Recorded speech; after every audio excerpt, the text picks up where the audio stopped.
jiwa raga kami.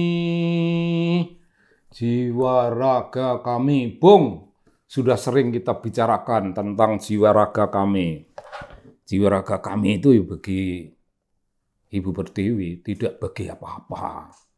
Negara kita diancam, kita bertaruh jiwa raga. Keselamatan bangsa diancam, kita bertaruh jiwa raga. Sangat jelas, Bung. Sekarang ini sangat jelas. Simbol dari perlawanan semacam ini. Dengan kata-kata. Karena kita diancam. Kita melakukan perlawanan.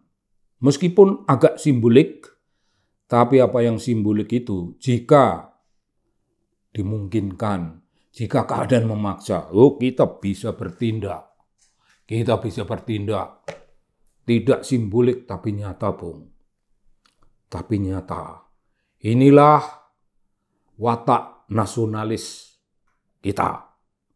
Inilah watak patriotik kita. Inilah tanda cinta tanah air. Bung, barangkali kemudian kalau mau ditambah sedikit ungkapan berbahasa Inggris, right or wrong is my country. Itu boleh juga. Tapi kalau Romo Mangun, right or wrong is right or wrong. Gitu. Ya, beliau berguru. Tapi begini, Bung, kenyataannya. Kenyataan hidup kita untuk itu. Untuk hal-hal semacam itu jika keadaannya memaksa. Sekarang kita belum bicara keadaan memaksa, tapi situasi darurat itu mulai terasa loh, Bung. Munculnya koalisi perubahan yang tidak jelas sampai sekarang. Itu juga menyisakan satu persoalan, Bung. Orang banyak bertanya di masyarakat, perubahan dalam corak apa? Perubahan seperti apa? Perubahan dalam bidang apa? Nah, ini tidak diucapkan. Dan ini suatu kesalahan. Ini suatu dosa, Bung. Kalau orang-orang yang menganggap dirinya akan menjadi pemimpin nasional dan menjanjikan bakal terjadi perubahan, tapi apa perubahannya tidak dinyatakan, ya apa gunanya, Bung? Apa gunanya? Mengatakan akan ada perubahan. Ya, perubahan apa? Mau menuju rakyat adil makmur. Emangnya Pak Jokowi tidak berbicara tentang rakyat, tentang cita-cita adil makmur bagi seluruh rakyat Indonesia? Kita bicara perubahan tentang kiblat bangsa di masa depan. Kiblat apa? Kiblat bangsa itu sudah dirumuskan dengan seksama, hati-hati dan cermat semenjak dahulu dalam konstitusi kita. Dalam konstitusi kita tidak ada barang tersisa, Bung, kecuali kalau Anda punya kreativitas. Loh, katanya calon presiden kita yang diangkat oleh Partai Demokrat itu the best-nya the best. Why not the best? The best apa? Kalau merumuskan perubahan ke masa depan tidak mampu. Ya kalau mampu ya pasti dirumuskan. Berkali-kali tampil depan publik, berkali-kali tampil di depan publik luar negeri, berteriaklah tentang cita-cita ideal, tentang gagasan agung, gagasan mulia untuk menjunjung derajat bangsa, untuk meluhurkan bangsa, untuk mengharumkan negara. Bung, dalam situasi seperti ini, masih banyak persoalan yang belum disinggung oleh pemerintah. Mengapa Anda tidak berani? Misalnya ngomong, lah, dunia pendidikan kita, barang siapa hidup di dunia kampus atau di dunia akademik pada umumnya, yaitu orang-orang yang melakukan penelitian, menjadi pegawai di lembaga-lembaga penelitian. Niscaya tahu betapa porak-porandanya kehidupan bangsa kita di bidang pendidikan. Bung. Mengenaskan. Kalau Anda mau belak-belakan tentang kondisi pendidikan kita, dan pendidikan bukan perkara sepele bagi bangsa. Apa kita tidak merasa banyak tertinggal dari bangsa-bangsa lainnya? Bahwa kita itu masih jauh di belakang. Kalau itu Anda ketahui, Anda ngomong bahwa Anda ingin melakukan perubahan sosial agak mendasar, mendalam, sistematis, berjangka panjang. Ngomongkan dunia pendidikan. Nah, di masyarakat kita sangat terasa. Dunia pendidikan kita sekarang ini cenderung fokus pada perkara-perkara yang agak teknis. Tapi pendidikan yang berbicara tentang kemanusiaan. Dan di situ akan menjadi simbol dari kemanusiaan yang adil dan beradab. Bung, dari mana kita mau menuju pembangunan manusia yang adil dan beradab? Melalui pendidikan yang mana? Kalau Anda tidak pernah berbicara tentang dunia sastra. Pendidikan sastra menjadi persoalan yang sangat mendasar karena di negeri kita ini tidak ada lagi sekolah-sekolah yang mengajarkan sastra. Tidak ada. Dalam dunia sastra, orang berbicara tentang karakter manusia, satu sisi, karakter bangsa. Sastra isinya aneka macam penggemblengan terhadap kehidupan manusia. Sastra berisi aneka macam tentang perjuangan manusia. Kalau manusia tidak berjuang, kalau manusia tidak menyanggihkan dirinya, kalau manusia tidak meninggikan kapasitas pribadinya, ya dia bukan manusia. Bukan bagian warga negara yang hebat, bukan sumber daya manusia yang hebat, bukan calon pemimpin yang hebat. Semua itu ada di dunia sastra. Dan kalau kita berbicara tentang sastra yang pelajarannya di sekolah-sekolah, itu intisarinya namanya pendidikan karakter bangsa. Kalau orang pintar, calon yang akan menganggap dirinya orang pandai, orang penting, tapi tidak menyinggung urusan yang namanya karakter bangsa dalam dunia pendidikan yang melalui sastra. Pendidikannya bidang sastra. Apa, Bung, yang Anda bayangkan akan menjadi perubahan masa depan yang hebat? Tidak ada. Kalau Anda tidak berbicara tentang ideologi, ideologi itu harus diajarkan. Ideologi itu apa? Boleh ideologi Pancasila, lalu ada pendidikan yang berhubungan dengan Pancasila. Tapi ideologi tidak hanya Pancasila, Bung. Ideologi tentang kaum miskin, bagaimana mengentaskan kelompok-kelompok miskin. Ideologi tentang kaum tertindas, bagaimana negara memberi pelayanan kepada orang-orang yang tertindas.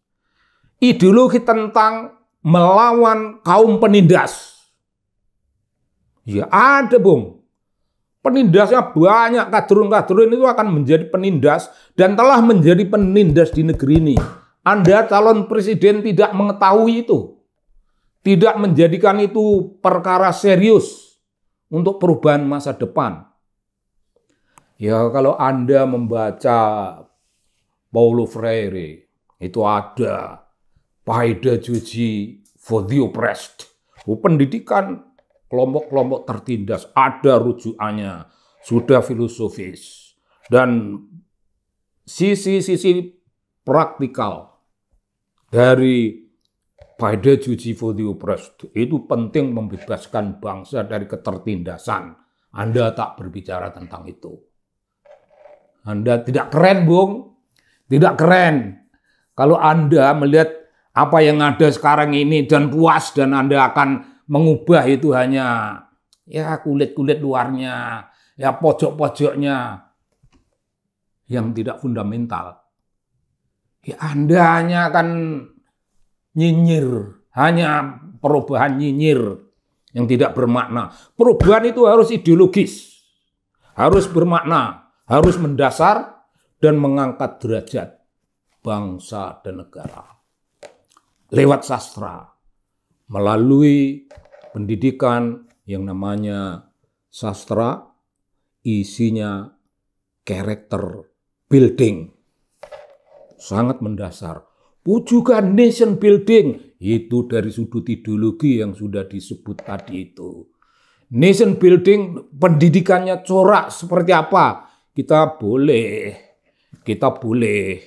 merujuk kepada Paulo Freire. Tapi harap menjadi maklum, di negeri kita ini anak-anak LSM yang bergerak di bidang pendidikan, Anda tinggal nanya kok. Mereka menganggap apa yang diomongkan oleh tokoh-tokoh masa lalu itu buang, tidak relevan bagi masa depan. Bahkan pikiran Paulo Freire tidak relevan lagi dan bangsa kita, anak-anak muda kita di Wonosari punya suatu sekolahan yang mengajarkan pendidikan tentang kewarganegaraan, pendidikan tentang membangun manusia, pendidikan tentang meletakkan manusia dalam suatu konteks ekonomi, tidak terjepit, tidak tertindas. Ya keren. Selebihnya, Bung, selebihnya jangan lupa. Anda katanya calon presiden, ya harus berbicara tentang iptek, kebijakan ilmu, pengetahuan, dan teknologi. Bangsa kita itu, you akan sebagai presiden, you akan bawa kemana bangsa kita ini di bidang ilmu, pengetahuan, dan teknologi. Kalau you punya kebijakan itu, dan kebijakan itu belum pernah dipunyai oleh bangsa kita selama ini, Anda keren. Tapi Anda nggak tahu. Jadi ya nggak jadi keren. Nggak jadi keren. Katanya Anda pemikir. Katanya pandai. Mengapa hal-hal begini? Nggak paham. Bercita-cita ingin membangun pemerintahan yang membawa perubahan. Tapi 3 unsur penting ini, yaitu iptek dan pendidikan pada umumnya, pendidikan sekolah, sampai perguruan tinggi kalau perlu, pendidikan sastra itu masih ada. Dan kalau perlu, sebenarnya anak-anak kedokteran itu harus belajar main drama. Penting, Bung, sangat penting. Main drama bukan sekedar menghafal teks, tapi menciptakan teks, menciptakan corak kehidupan idealistik bagi bangsa dan negara, dan menjadikan anak-anak kedokteran itu sama lihainya berbicara, sama lihainya bermain peran. Ya gede lah. Juga anak-anak ilmu yang bukan ilmu sosial, yang bukan ilmu sastra. Begitu, Bung.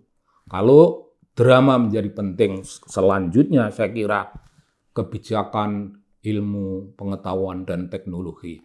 Arahkan kebijakan ilmu pengetahuan dan teknologi untuk menciptakan produk-produk kebutuhan bangsa yang membuat bangsa terpenuhi seluruh kebutuhannya janji masa depan ilmu pengetahuan dan teknologi terpenuhi, hanya tinggal satu perkara. Kalau ilmu pengetahuan menghasilkan kebutuhan manusia yang banyak jumlahnya dan life expectancy manusia menjadi makin tinggi, orang umurnya 80, 90, bahkan yang 100, apa yang mesti dibutuhkan lagi? Yaitu cara membagi hasil-hasil ilmu pengetahuan dan teknologi itu secara adil. Siapa yang bisa membagi keadilan? Ilmu tidak bisa membagi keadilan. Ilmu hukum ngomong keadilan, tapi tidak ada keadilan yang diciptakan lewat hukum. Ilmu ekonomi tidak. Yang bisa ialah ilmu sastra. Karena ilmu sastra berbicara tentang jiwa manusia. Sastra berbicara tentang the language of humanity.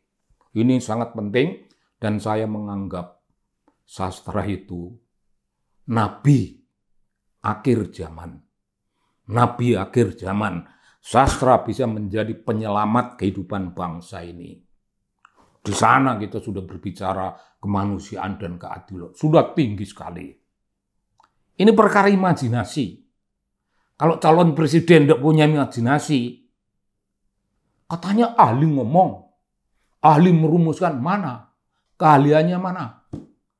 Kemudian kalah. Ngomong lagi, yang penting rekam jejak. Rekam jejakmu apa?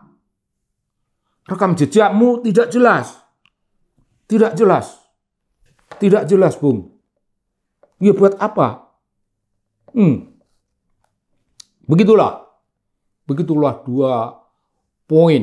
Hanya 2 poin penting bagi kehidupan bangsa dan negara, bagi kehidupan rakyat Indonesia, bagi kebutuhan warga negara Indonesia. Itu 2 titik yang membuat kita langsung melejit. Tingkatnya tinggi, sama dengan kemampuan bangsa lain. Dengan kata lain, itu kita tidak sekedar membangun orang-orang pandai, tetapi kita membangun manusia Indonesia yang pandai dan bijaksana, dan lahirlah suatu peradaban Indonesia modern.